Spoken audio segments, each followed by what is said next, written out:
Hello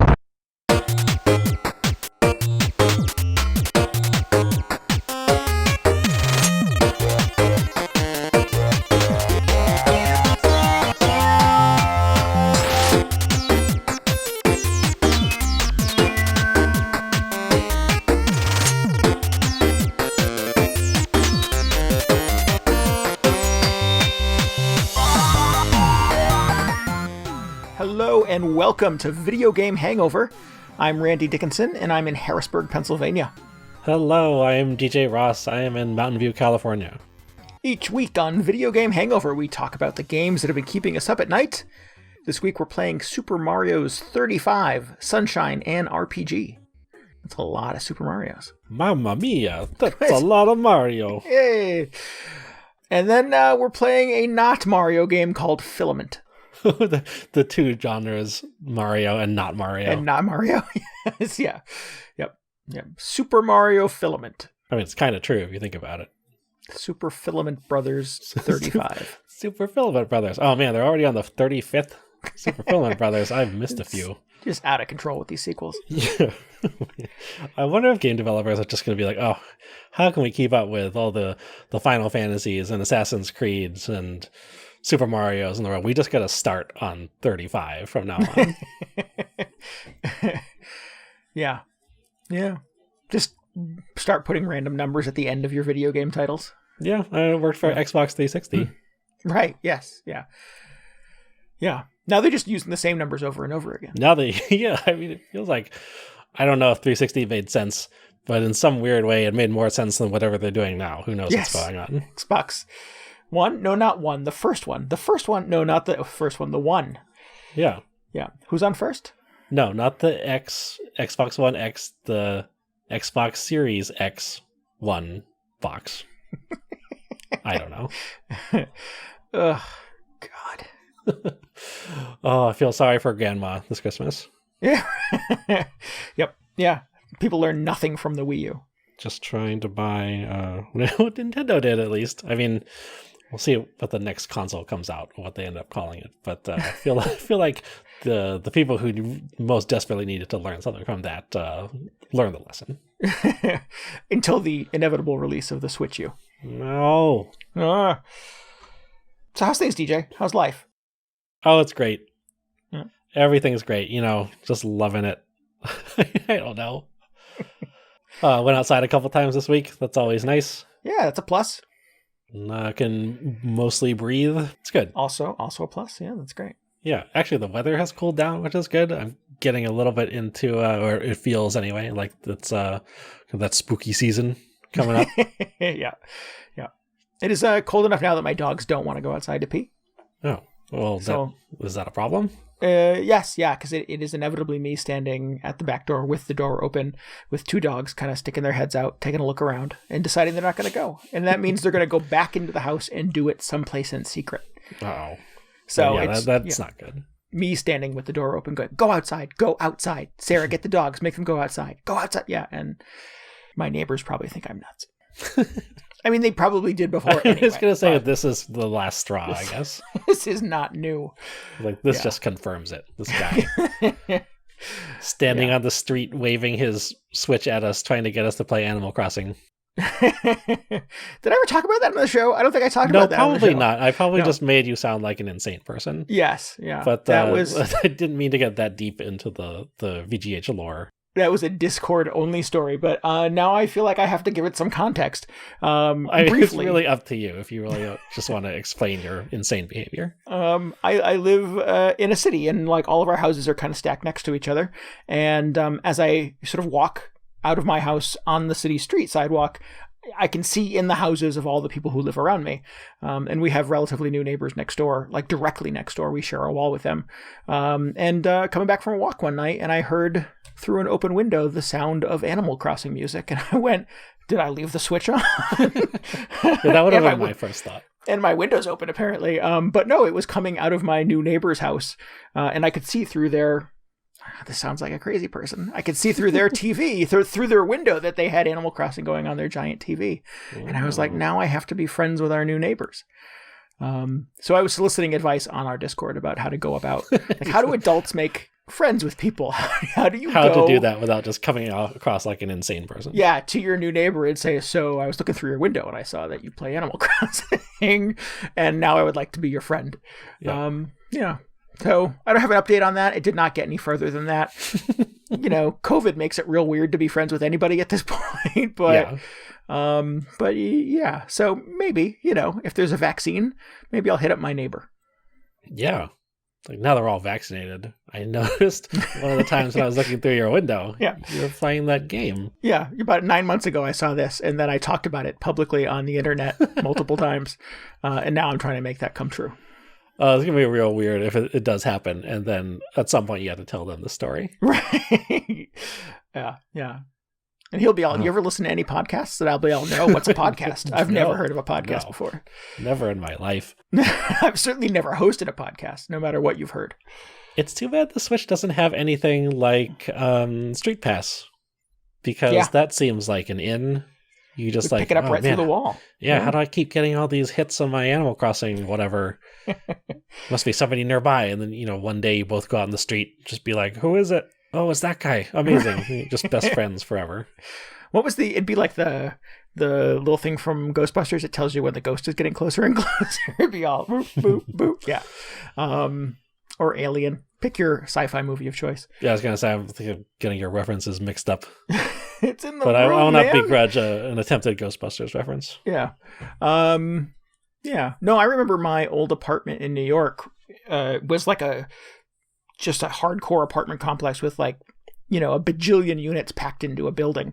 And my PSP had what was the PSP version of Street Pass? Near. The PSP? Oh, that was the Vita thing. That's right. It was the Vita. Man, I never got any hits on that. What was that like? And I would get tons of hits sitting in my apartment building. Huh. Yeah. What does that mean? What do you do with that once you get a hit? It would give you unlockables for video games and stuff like that. If I remember correctly, it would you get new PlayStation avatars, if I remember correctly, and worthless junk, but missing out on all those free exclusive avatars. Yeah. Yep. But yeah, well, Street Pass and Nier neither exist anymore, so that's too bad. Yeah. Street Pass was so fun when it worked. I think it may have been more exciting just because it didn't work all the time. Because I would just have my 3DS ready to go, right? It's always docked or something. Yeah. And some days there would just be the little light turn on and it'd be like, what? How did this happen? Somebody within 20 feet of me had another 3DS. Weird. Yeah. So for the sake of our listeners who don't know what this feature is on the 3DS, if you brought it out into public and it sort of bumped into or near another person with their 3DS, it would they would give you puzzle pieces. You could solve little video game puzzles, and it worked differently. It had a variety of features across a bunch of games. And actually, a lot of games made use of it, which was cool. Yeah. And hits were pretty rare, unless you went to PAX or some other type of nerd mecca, when you would just get millions of them. There were a couple of years where PAX, just any line at PAX was just groups of people clearing out Street Passes. Yeah. Yeah. But it was a good time, and I was disappointed that that never made it over to the Switch. You will just never get to know your neighbor. That's sad reality. Yeah, I'll have to do it the old-fashioned way. Yeah, well, who wants to do that? That sounds terrifying. Here's my issue, DJ. Yeah, how can technology make this simpler for me? Right. How can I just click a button and then become friends with my neighbor? Right. I don't know. I don't know how people do that. If you have advice on how adults make friends during pandemics, let me know. I think the answer is, I don't know. Yes, you don't. It's I try not to talk to anybody. Yeah. And no Tinder or Grindr or anything like that. I don't want any of that stuff. Well, maybe. What if there was one of those for Animal Crossing buddies? I don't know. That would be amazing. Yeah. Would it? Probably. Probably. Yeah. There's so many people playing Animal Crossing right now. It'd probably just be easier to weed out the people that don't. Here's the thing. You got to make a Tinder profile using your Animal Crossing avatar and see what kind of response you get on that. Yeah. We'll see. There's got to be somebody must have done that already, right? Yeah. People hitting me up like, hey, how much are turnips on your island right now? Ooh. Like the look of those turnips. Yeah. I think you mean eggplants. No, I don't know, eggplants in this game. Oh. No. Oh, I see. Oh, yeah. Anyway, video games. Video games. We should let folks know that looking into the crystal ball into the near future, we will once again be participating in Extra Life this year. Yes. Game day for Extra Life is Saturday, November 7th. We will be doing just a crazy hardcore balls to the wall, just seemingly endless marathon of video gaming to raise money for Children's Miracle Network hospitals. We would love your support, be it financial or otherwise. So if you want to donate, you can donate right now. You don't have to wait until game day. Just go to VGHangover.com and look for the link there. If you don't want to or cannot support us financially, we would take your emotional support on game day. Definitely follow us on all the socials. Hit us up on Twitch. And make sure that you keep us awake, keep us going, keep us gaming through this marathon. Yeah, it gets a little sketchy during those later hours, but a little batty. I think a little bit. We've always made it through, right? I don't think there was any passing out on stream or anything like that. Never on stream, no, but I have sort of done little micro naps on the couch during load screens and things like that. So yeah, it tends to get pro strats, little wackadoo. Yeah, in those situations, that's when you really those fancy new SSDs in the new consoles not helping. You want those extra load times so you can stay rested. Right. Yeah. I want to play some Animal Crossing just so I can get a nap in. Yeah, right. Oh, Isabel, just give me the extended morning broadcast this time. Tell me about everything you watched on TV this week, Isabel. She's like, oh man, I've just been waiting for you to ask. Here we go. I've been sitting in this office with Tom all day, and he never asks about my TV habits. Yeah, he never says anything. Weird guy. Yeah. Anyway, you can get more details. Actually, you can get all the details if you go to VGHangover.com/extralife. You can get links to our streams, links to donate. You can get the full schedule of games that we'll be playing, and we are updating that right up until the 7th. So keep an eye on that. There's definitely going to be something that you'll be interested in. I'm just making that bold promise right now. It's all Fortnite all the time. Wow, we played Fortnite last year. We did, yeah. Should we play it again this year? Is Fortnite still around? Did they shut that down yet? People still do that, don't they? Okay, well, maybe we should play it. That's one of the launch games for the PlayStation 5, so... That's true. Hopefully people still do it. Yeah. All right, find out when we'll be playing Fortnite and all those other games. And a bunch of other games, of course. VGHangover.com/extralife. Yay. Oh, I'm looking forward to it. This should be fun. Yeah, it should be good. It's it's always a good time. It's always I sort of treat it as like a bit of a sampler platter for video games. I'm just sort of like an hour of this thing, an hour of this fun thing. I don't stream a lot, so it's a day that I get to sort of stream on the games and the systems that will permit it, and interact with some folks, and reaffirm my suspicions about why I don't stream more often. Like, oh right, this is what happened. This is why I don't do it, because I don't understand what I'm doing. Yeah, that's fine. It's very non-judgmental. Yeah, absolutely. And it's a big sort of gaming community day. Is every video game blog, every video game podcast is participating in some element of Extra Life for the most part. So it's just cool to be a part of this great big thing that's happening to raise money for folks who need it. Yeah, should be good. More on that to come. So you have fallen into a pretty serious Mario hole. I'm in the Mario hole. I don't know how it happened. It's just, it's the 35th anniversary. Right. So they've been kind of doing their part to get all the Mario stuff out there. We had the Mario All-Stars collection. There's this Mario 35 thing. Is that everything? That actually might be it. Are there any other Mario things happening as part of the anniversary? Origami King came out this year. That was a new Mario game. Yeah. There was I think there was a thing in that Mario Kart mobile game. Stopped playing that years ago, so can't really comment on that. They've sort of kind of skinned the entire eShop with Mario right now too. Is If you buy I a game noticed that. Yeah, if you buy a game on the Switch, once it starts downloading, you get a little Mario icon that runs across your screen. And so, yeah, there's all kinds of little fun musical cues and stuff like that come from Mario games all over the eShop.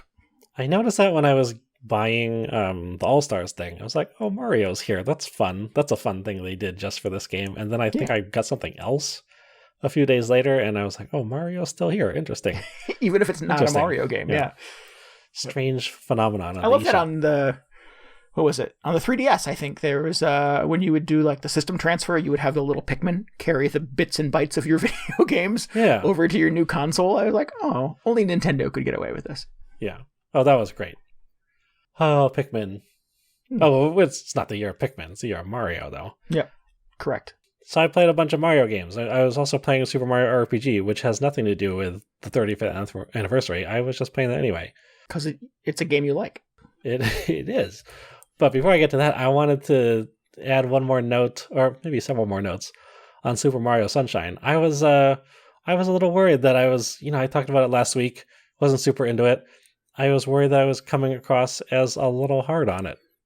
Because, I'd only played it for a few hours at that point. In addition to however many hours I played, like 10 years ago or whatever. Right. But I was worried I was setting people up, I was giving people this negative impression. So I was like, okay, I'll just go back and play a little more, get my story straight. And no, I don't like this game at all. It's real bad. It just took a few more hours of just like frustration and weird controls. And that backpack, I really don't like the backpack, and you have to use the backpack for so much stuff. I don't like it. I've made up my mind. Super Mario Sunshine, not a huge fan. Has some cool ideas, but they just poor execution.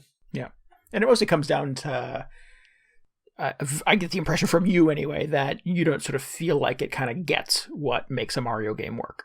Yeah, I mean, I like platforming is still real slippery and weird. There are just a lot of times where I'll be trying to do something very simple, like jump or climb onto a platform and jump across a gap to the next platform. Just basic Mario stuff. And it's all terrifying because I just am not confident in the controls and the just handling in that game. It's real weird.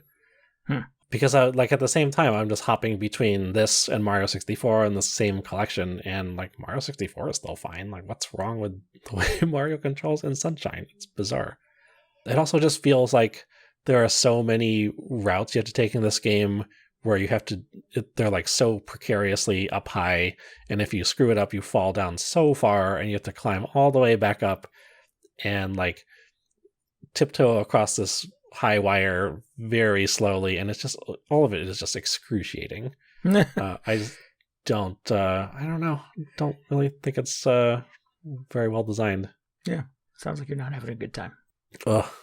Which is very disappointing, because I was really like hoping this would be kind of an undiscovered gem going back to this game, but it is just fighting me constantly. It just doesn't want me to enjoy it. Why won't you let me love you?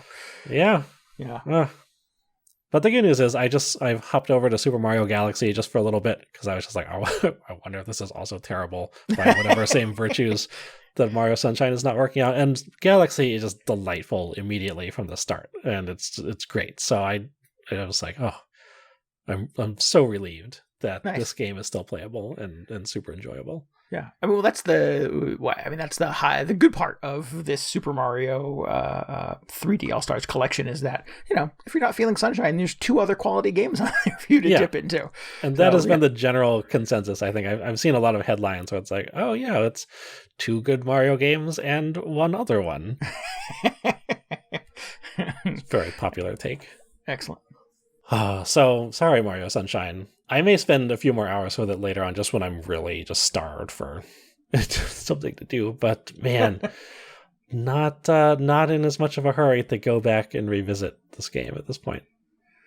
And I'm not sure how this news escaped me before. I just saw that Nintendo is re-releasing Super Mario 3D World for the Switch. That was the other thing. Yeah. Yeah. In January, I believe, right? Yes. Or sometime. Right? Yeah. Yeah. Did you get into that? That was a Wii U game, right? Did you play that? Yeah, that was pretty good. Yeah. I played Land. I love Land was this sort of... it was the 3DS one. was the 3DS sort of take on this, and I love that game. That's a delight. I think I've played through that twice, which is not a thing that I do very often, but yeah, so I definitely want to check this this other version out, this home version, I guess, when it comes out. Oh, I didn't realize you never played it. I don't think I did. You never got little cat Mario running around? No, that doesn't sound familiar. I thought it was pretty good. Yeah. I don't think I liked it as much as 3D Land. Oh, okay. It felt, it was still good. Yeah. It felt like it was maybe catering, or it was more geared for like group play in the same way that like New Super Mario Brothers Wii. Is that a game? New Super Mario Brothers Wii, and then the Super Mario Brothers U where you could have like 4 people on the screen at the same time. Yes, yeah, and that was a 2D platformer. Yeah, so I feel like they maybe scaled back the challenge a little bit, but Gotcha. It was still fun. A lot of really super clever stages. The last world in particular, a lot of crazy stuff going on there. Plus, it was one of the first instances of a full Mario game in HD, which was kind of mind-blowing at the time. Yeah, right. Cool. Sorry, that was not on your list of things, but it just sort of popped into my brain from the little Treehouse Live this past week. Oh, yeah. No, I knew there was something else going on. So the next thing on my list is, after 24 long years, I finished Super Mario RPG on the Super Nintendo. Excellent. Originally started it, way back then. I talked about this during our backlog attack during the summer because it was one of my backlog attack games. But for some reason, I got all the way to the final boss, final dungeon, very far into the game, and I just stopped for some reason. And this summer, I just started playing it from the very beginning, trying to get to the end. And I did that this weekend, or some point recently, and it was terrific. I was really afraid that there was going to be some stuff in this game that has just not aged well because it's quite old. But no, it was just a delight from start to finish, just like Super Mario Galaxy. Excellent. It was so nice, especially in a world where, we've got stuff like Persona and Final Fantasy VII Remake, where it feels like the minimum commitment if you want to get through one of these RPGs is like 60 to 80 hours. And you've got, you can't have a full AAA RPG without just endless dialogue and cutscenes now. But in the case of Super Mario RPG, everybody is just like, right to the point. You just go to a new town, somebody runs out, they're just like, oh my god, this is what's wrong with this town, fix it. And you go and do it. It was great. Just somebody standing at the city gates telling everybody who comes in, this is all screwed up. You're going to need to fix that. Yeah. There was this one town, it's not quite like that, but you're not too far off. You go to one town and you're just like, oh, what's the deal with this town? And there's a little toad that runs out and he gets just immediately shot in the head with an arrow. Oh my God. I forget what happened. He gets like petrified or something. He's like, oh no, I can't move. And you're just like, oh, well, let's go figure out what's up with these arrows. Challenge accepted. Yeah. So that was terrific. That was very appreciated. Oh, it was so nice. It was so nice. I got through the entire thing in maybe like 20 hours. So was there any reminder when you kind of hit that same point where you bailed on it 24 years ago of why you may have quit? No, I have no idea. Weird. It would have been like 96 or 95. It's very 96. unlike you, DJ Ross. It's very weird. I have no clue. Must have been some amazing other game came out, but that doesn't even feel like that was a thing back then. It was very rare that like multiple games would come out at the same time. Yeah. Oh, strange. Huh. So no clue. I have no idea. No idea whatsoever. It was so great getting to go back and play this though, because it was just a total delight. I've said that already. I was really worried that maybe I had walked away from it because it just became impossible at some point, or like not impossible, but I was staring at several hours worth of grinding to be able to get past the final dungeon. That seems to be the most likely thing that happened, like what got me to drop the game in the first place. Mm-hmm. But this time around, I did not run into that at all, and I don't really know why. Maybe I'm just smarter about playing these games now. Does your sort of tolerance threshold for grinding in a video game has just been worn down over the years? Well, I was impressed because I remember a lot of games from this era, they would definitely always have to stop at some point and just be like, oh, I need a few more levels. Let's do this. Just run in a circle through a dungeon for a while until you level up enough. But I did not have to do that at all in this. And I think So one of the things that may have contributed to this is when I started playing it, or rather, I guess a little bit into playing this, I got my first level up. And what happens in Super Mario RPG when you level up, you get this little bonus screen. And it's like, hey, congratulations, you leveled up. You can pick one of your 3 like stat areas to get a little bonus boost as part of your level up. And I think it's so you can either boost your attack power or your magical attack power or your hit points or your health or something like that. And that was always just a fun thing back in the day. I was just like, ooh, which one of these do I really feel like Mario should probably have higher attack power. That sounds good. And then Mallow, who's like the little mage guy who follows you around, I'll boost his magic attack power. But when I ran into this time, I looked at the screen and I thought, man, this game is so old. And this game, it's so popular and has just basically been dissected at this point. Somebody has got to have figured out the secret behind the secret stat boost, or the extra stat boost page. I am going to find out what it is.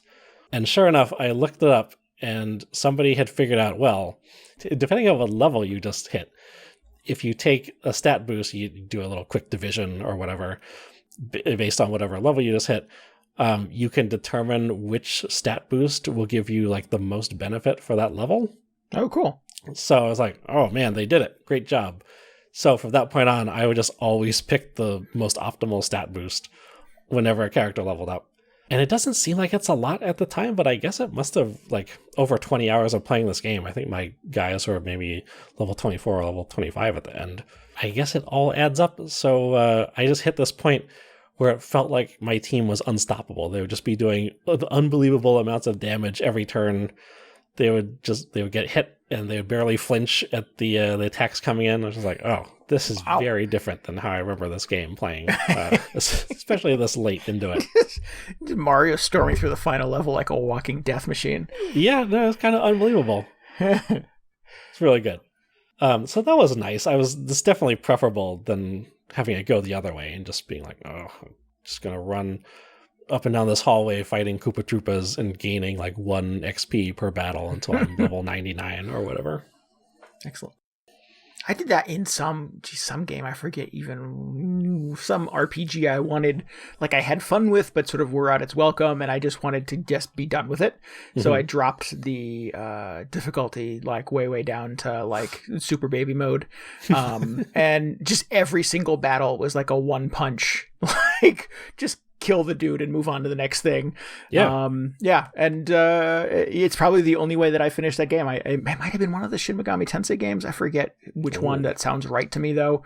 But I just did not want to spend 40 more hours grinding against this game, and just storm through the end of it, just wiping everybody out with a finger snap. Essentially, it was so good. Yeah, that's good. I find myself doing that more and more often these days because I'm just I feel like I've played enough of this game. I've done my time in the battle system. I understand how it works. I don't have anything to prove to you people. I'm just going to drop the difficulty down because I want to see how this ends. Right. Yeah. Maybe if I had been able to do that 24 years ago, I would not be having this discussion right now. But who knows what happened. Anyway, so it was real good. I'm intrigued by this. I'm disappointed Nintendo has not, and you could say this probably about a number of Nintendo products, but has not worked harder to kind of keep Mario RPG alive. It's not you can turn on your Switch and download it. So yeah, I mean it's nice that it's on the little Super NES Mini. I don't know how easy those are to get these days, but it's very cool. I was actually thinking I'm not huge into they should remake every single game. Every game gets an HD remaster all the time. But this one really feels maybe they should think about it. Because, as much as I feel the gameplay holds up pretty well, the soundtrack is still terrific. The thing that really stuck out to me as just not looking great is the graphics. Which is funny because they are all kind of the Donkey Kong Country style, 3D rendered graphics that have been scaled down to work on a Super Nintendo. Mm-hmm. So if you picture these the most advanced 3D rendering of Mario and all the Mario characters that an SCI machine could put out in 1996 or whatever, and then just make a terrible 16-bit sprite of that, and the entire game looks like that, and you end up with like they still look pretty cool. It was really crazy at the time to see like, oh man, Mario's in 3D and all these characters and love they look like you've never seen them before and all that stuff. It was a cool trick. But like if you compare this to a lot of just 2D games that were out at the same time, I feel like all those other games that were like more traditionally drawn, they hold up much better visually than this game does. And I was thinking, if they remade this, I would love if they could do a treatment, either just like, I don't know, use the same style of graphics, but maybe now they can actually have it look nice, or maybe they could actually do it all in real time at this point. Or they could take like the sprite route, because they did that with all the like Mario and Luigi RPG games on the Game Boy Advance and stuff. Right. So I just said RPG games, which is terrible. But like all those Mario and Luigi games on the Game Boy Advance and the DS look amazing still. I kind of wish that the more Mario games just in general would use that kind of art style, just those really big, colorful sprites and all that. So it would be cool if they ever did remake Super Mario RPG, if they'd at least think about it. I feel like they would probably do a 3D remake, but a 2D fully sprite-based one would be very exciting to me. Yeah. Yeah, that'd be neat. I think it seems like sort of the inclination for those kinds of things is to make it as well. I think about what was the Zelda one that got updated last year? That Link's Awakening. Link's Adventure, or Link's Awakening. Yeah, I mean, certainly very sort of striking visually, but it had almost nothing in common with how the game originally looked. So yeah, I think maybe the instinct or the inclination or the desire is to make it super shiny and polished for the 21st century. But yeah, there's something kind of charming about keeping it low tech. Yeah, that remake, actually, the Link's Awakening, isn't too far off than how I imagined. Like, if you had just had it's a little shinier than how the original Super Mario RPG graphics looked, but there was such a just physicality to all the characters and the way those were drawn. I could easily see them doing something like that with Super Mario RPG, though. It actually worked pretty well. Cool. All right, we'll get on that. Do it, Nintendo. One more surprise for the 35th anniversary. Yeah. You love Nintendo loves oh wait, there's one more thing. Yeah. Yeah. Oh, that'd be very exciting. That would be. Although then I would have to play this game again. I'll have to rethink that. Okay, so last Mario game, I played Super Mario Brothers 35. The 35th one, can you believe it? Wow. Did you get to try this at all? This is the free-to-play thing on the Switch right now, right? Yes. So I've not played this. Okay.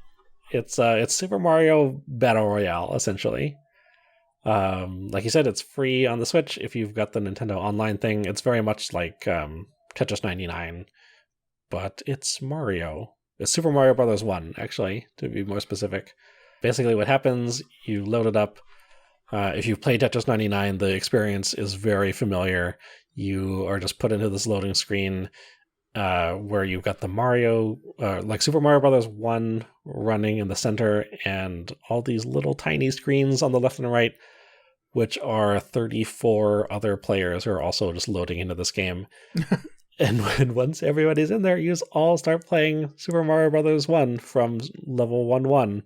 And from there, just interesting things start to happen.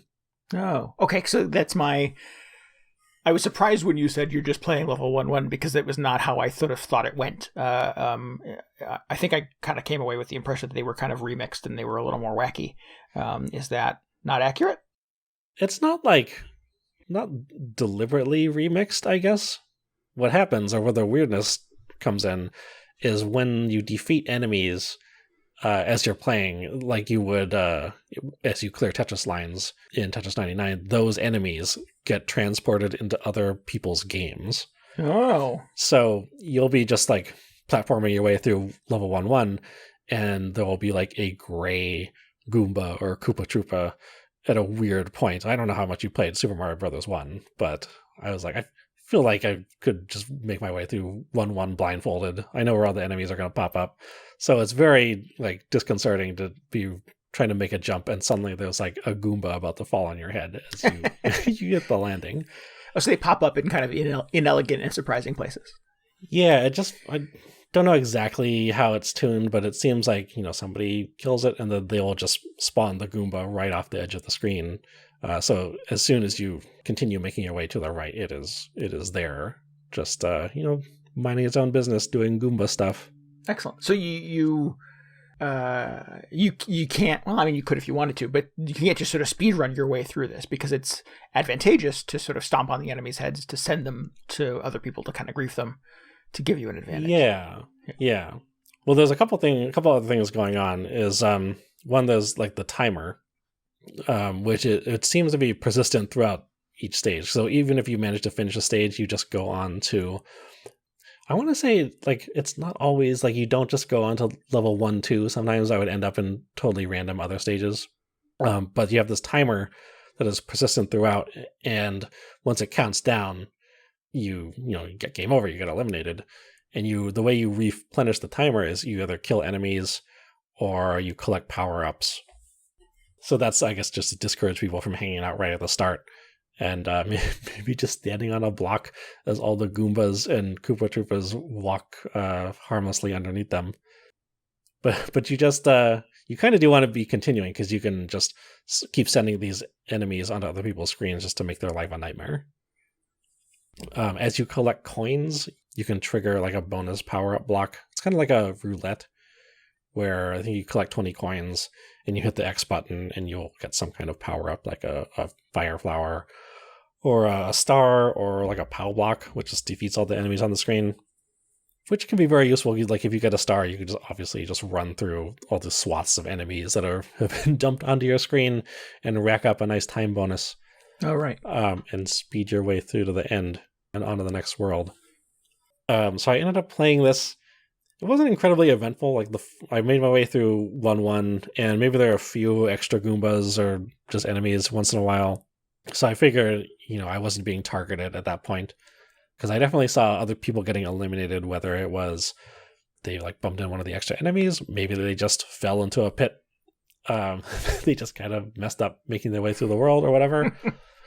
And it got to the point where it was just me and like a handful of other people, maybe like 4 or 5 other players. And at this point, I'm definitely starting to get targeted by more enemies. So like there would be points where I would maybe try to get through some obstacles, and there would just be like a solid row of Goombas like trudging over towards me, which, it sounds kind of, I don't know, it's much more manageable than you would think for just having like a screen filled full of enemies, because at that point, if you've got like fireballs or the star, you can just run through them and take them out. And that is kind of where I feel like the game falls apart a little bit, is that even if you're just getting constantly assaulted by all these enemies, I was making my way, I was like pretty deliberately trying to keep myself in like the early couple of worlds, because you do level 1-1, you go to 1-2, and you can hit the warp zone at the end of 1-2 and just go back to 1-1. So I just tried to like do that every time and keep myself in the easy Mario worlds, because I wasn't going to like, I'll just go to the end and maybe I can get lucky and send a Bowser over into somebody else's game, but why take the risk of having to navigate all the obstacles in Bowser's castle? Right. But I got to this point where I was just running the first worlds from Mario Brothers over and over again, and it seemed like that was what everybody else was doing. Like they all had the same idea. So this wasn't secret strategy that you stumbled upon. No, I think that was working out for a lot of people. So it's just, all right, back to World 1-1. Just like I know which block has the Starman in it, so I'll just get that every single time. Take out all these enemies, get a huge time bonus, and it was just like this infinite loop of just racking up points racking up seconds on the timer. And it just kind of turned into this attrition battle against all the other players who are like, I guess they're pretty good Super Mario Brothers. They're just running through the first couple levels just like I am.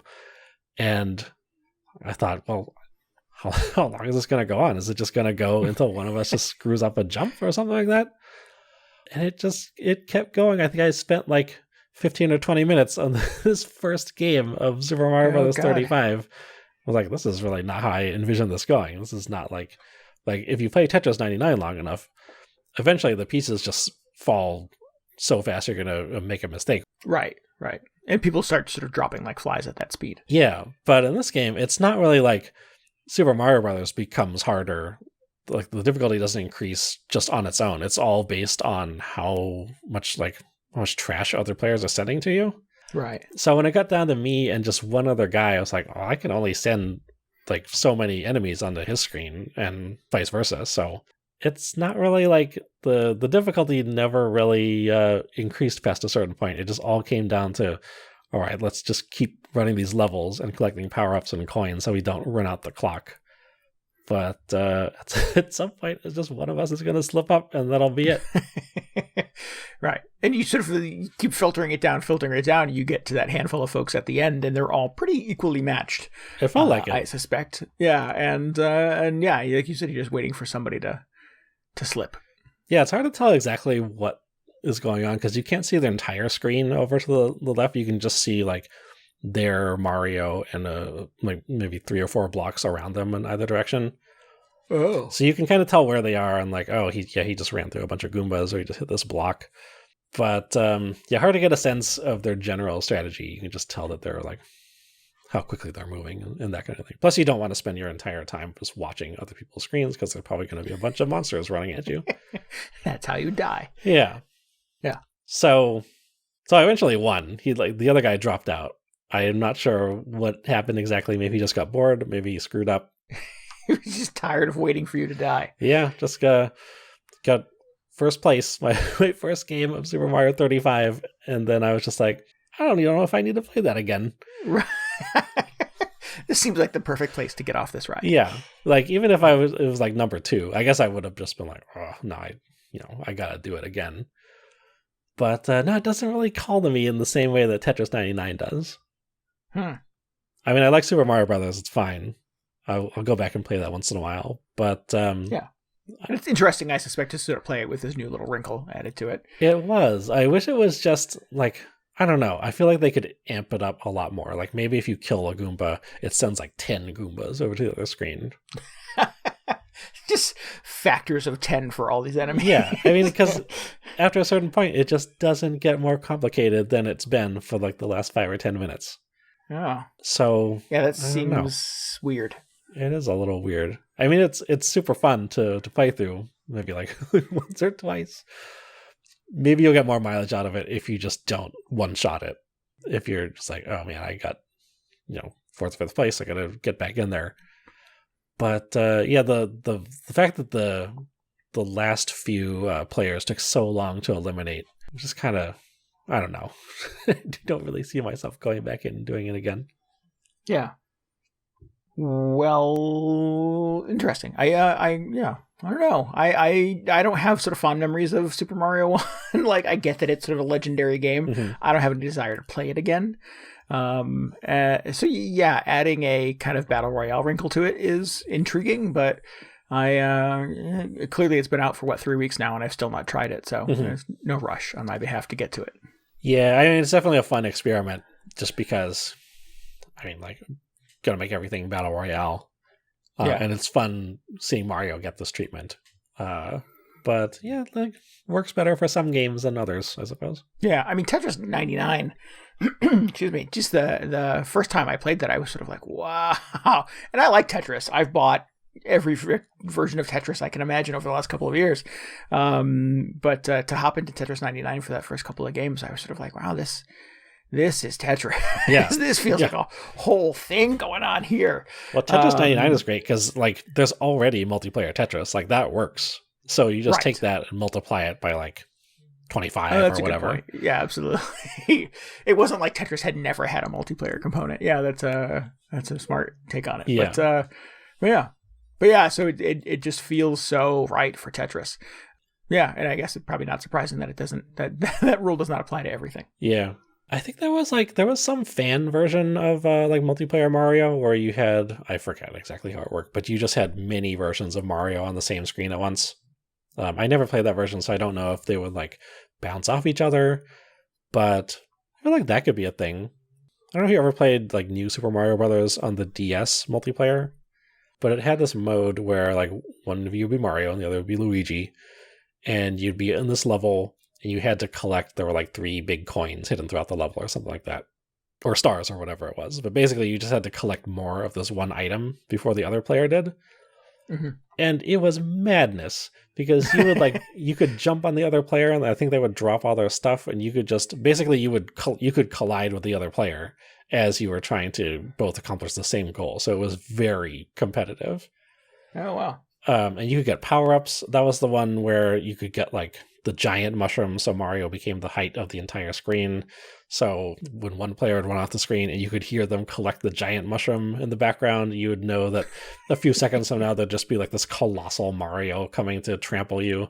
It was terrifying. So maybe if they used that as a base, where you just had something a little more competitive from the outset and put 34 more Marios into it, maybe that would be interesting.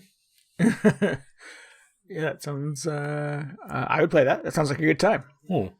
Maybe for Super Mario 36, they could pull that one up. Super Mario 45.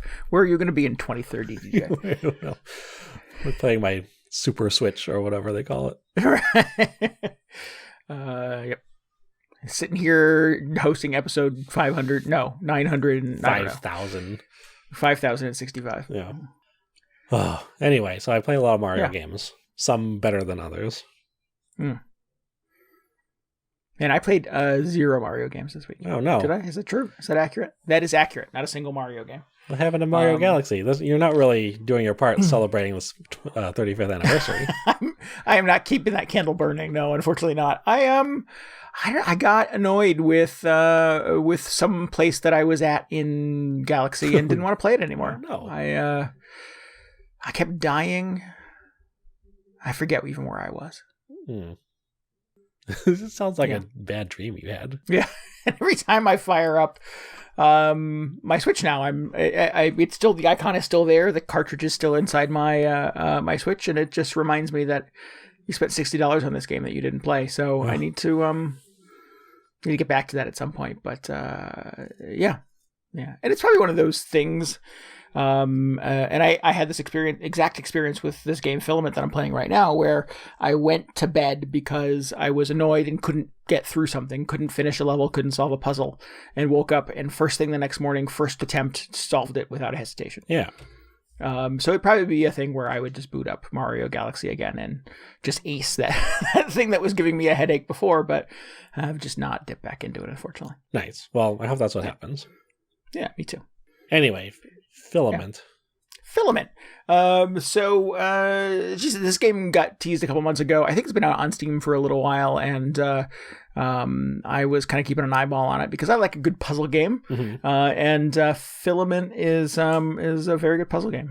It's got a bit of a sci-fi bend to it. There's a story. It's a puzzle game with a story, and you are kind of running like a salvage ship, I guess, and floating around in the space, the outer space. You've heard of the outer space, right? I heard of that place. You get a distress call from a nearby ship, and you board it, and you make your way through it. And there is a navigator who is stuck in the cockpit. Doors are stuck. She can't get out.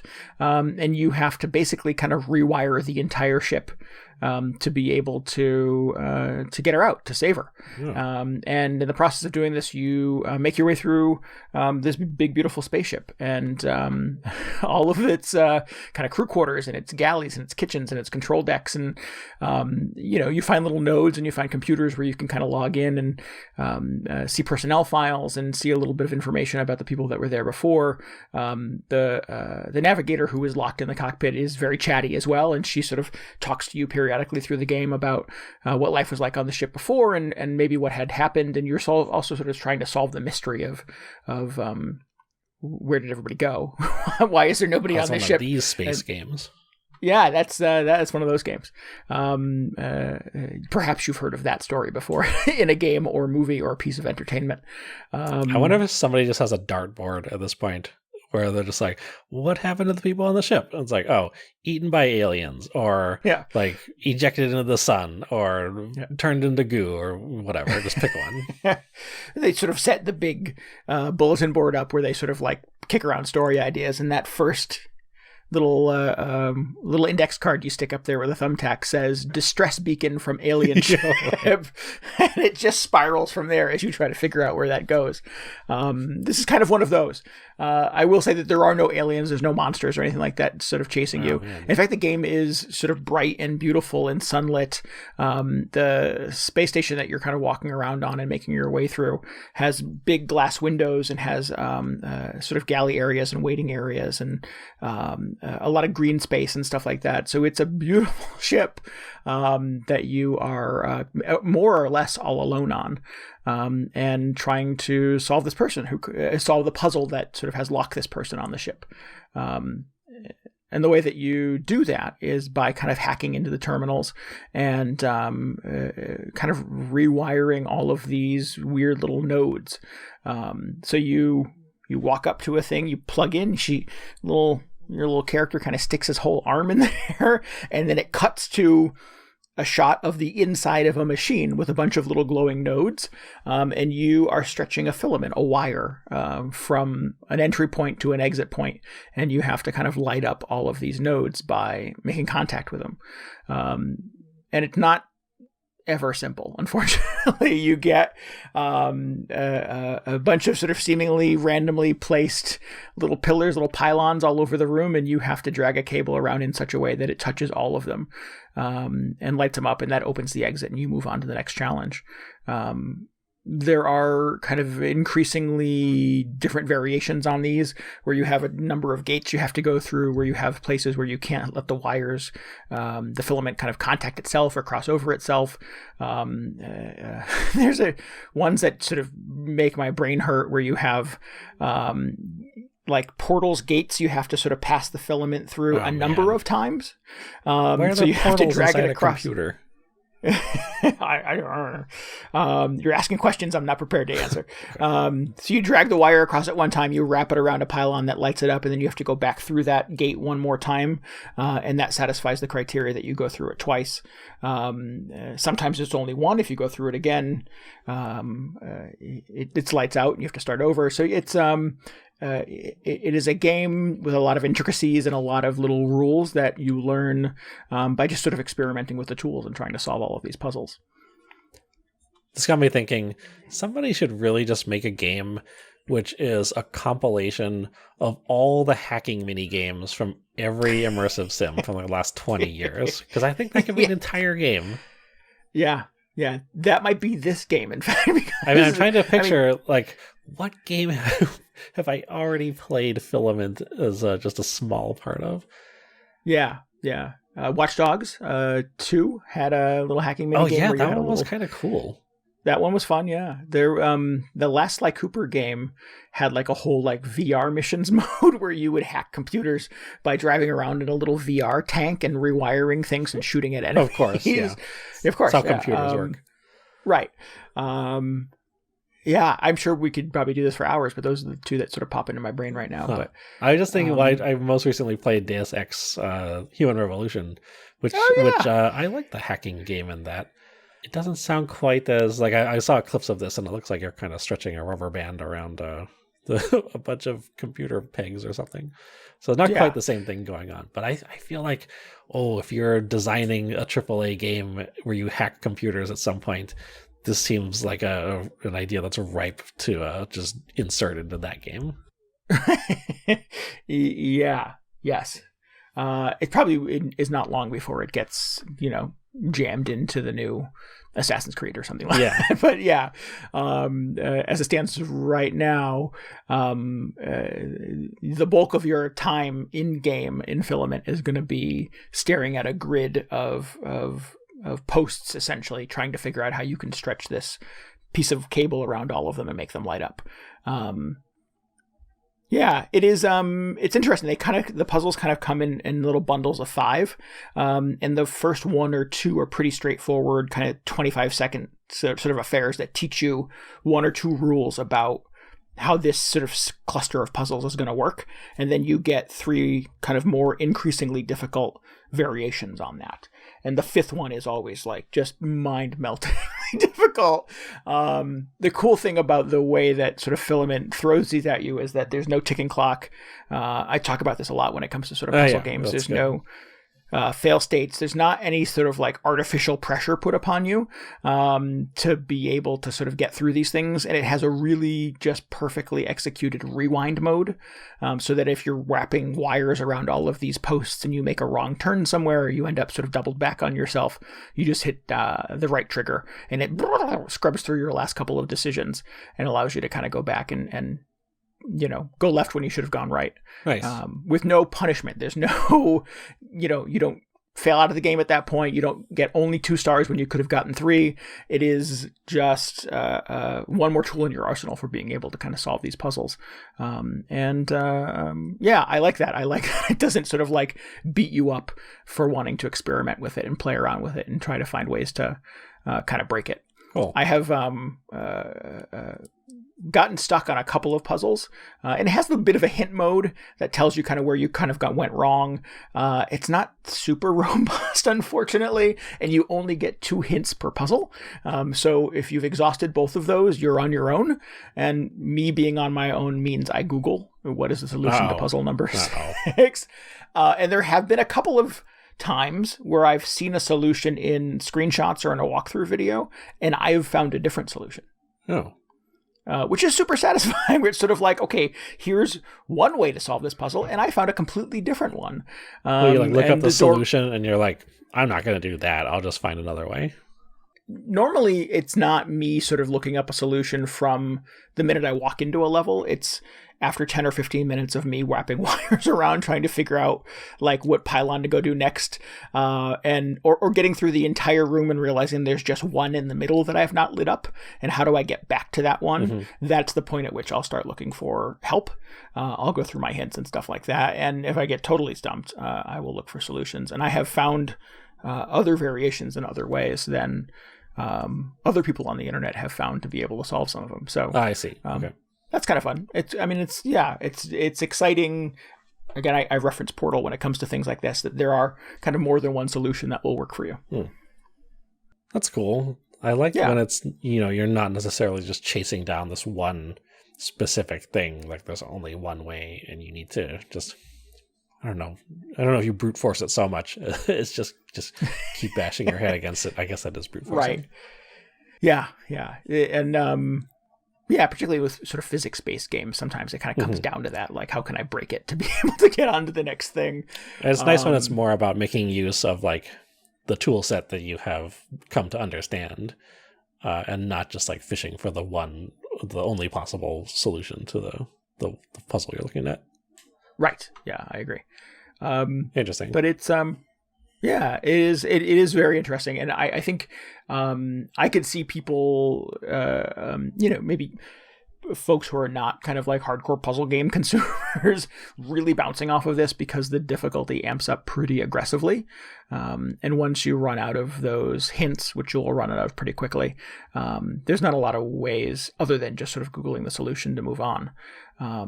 You can back out of a cluster of puzzles and look for another node and start solving some of those and come back to it. So it doesn't force you down a pathway even of being able to, you must finish puzzles 1 through 5 before you tackle 6 through 10.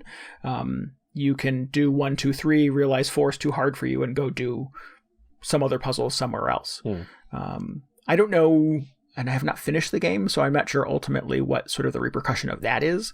But again, it feels like a pretty casual affair. There are not a lot of things in this game. There are not a lot of sort of mechanics or rules in this game that make you feel sort of antagonized by it.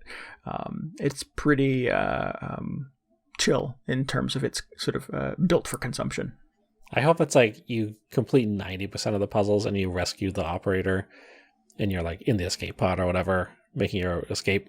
It's like, oh man, you didn't solve the one specific puzzle back in cluster 4 or whatever, and just like the reactor explodes and everybody dies. 46 people died because of you. Yeah. I don't I'm not sure what the repercussion of that is. Yeah, hopefully not. That seems very sort of against the tone of this thing thus far, but Pretty dark. You never know. Yeah, it seems very dark. I mean, clearly something happened to the people on this ship. Yeah. They don't build giant space stations with just one person on them. Although that's a movie as well. But yeah, I don't know. But I'm having a good time with it. It definitely has a look. All of the sections where you're kind of exploring the ship are done overhead.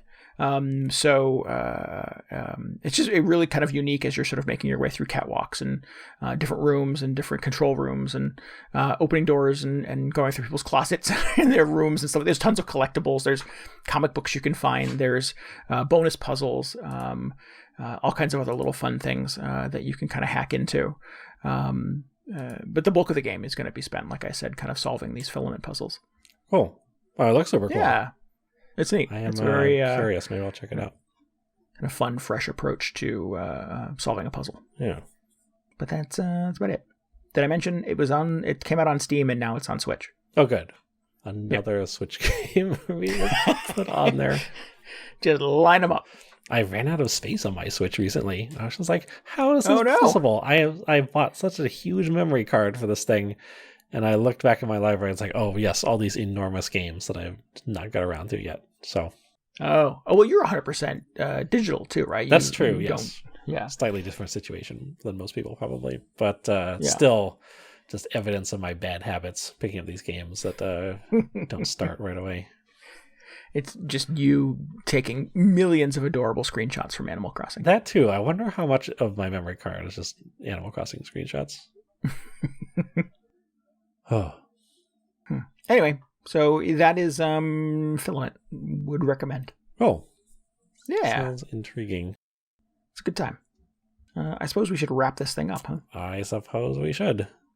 If you need any more video game hangover in your brain, you should definitely follow us on Twitter at twitter.com/VGHangover. You can get show notes, links, and tell us what you thought about this episode at VGHangover.com.